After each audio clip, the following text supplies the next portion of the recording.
Dito na naman tayo sa langis. Takpan na natin yun. Linis na lang na. Pag nagano kayo mga idol, ito yung nakita ko lang din natin para hindi iwas. Kasi pag nasagi dito, iwas yung patak-patak dito sa kailangan linisin muna natin yung pagganuhan natin para mamaya may papatak na sumasagi natin siya.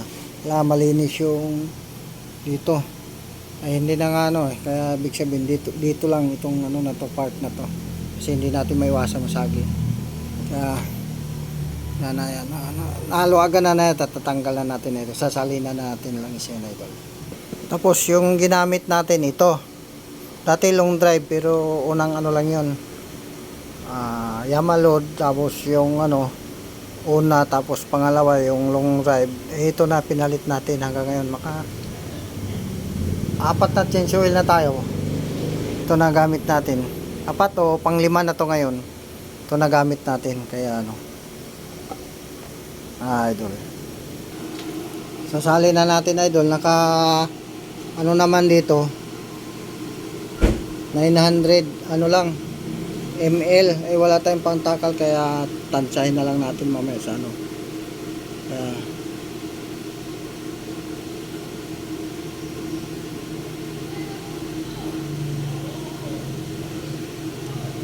anuhin na lang natin mamaya, susukatin doon sa niya.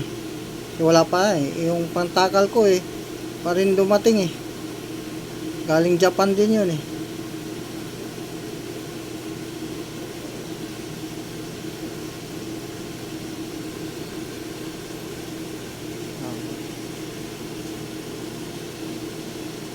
Kaya ayun idol, natin susukatin na natin siya sa dito. Yan.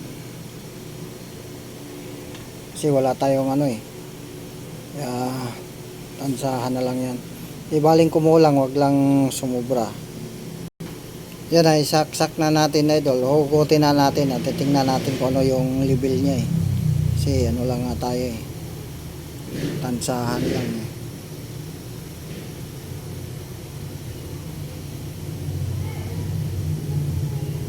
kumano yun. Nasa siya sa D.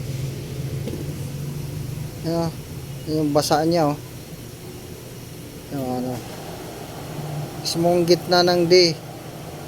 Yan kita nyo yung na makintab, yun na yun. D yan, D.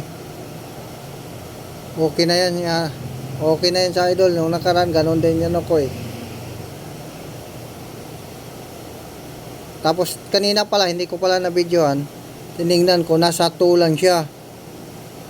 D at saka D 2 DP yan ibig sabihin kung bumawas man siya idol.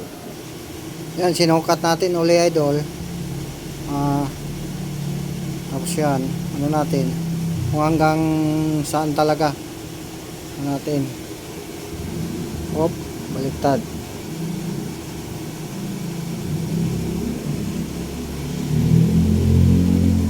Sa D, sa dulo ng D. Ayun. Sa may ng P. Pagitan na ng D at saka P. Yan na yung yan na ba yung tama mga idol sa mga mekaniko, mga hustler dyan. Ayan. Okay na to. Thank you. God bless you all. Tapos na.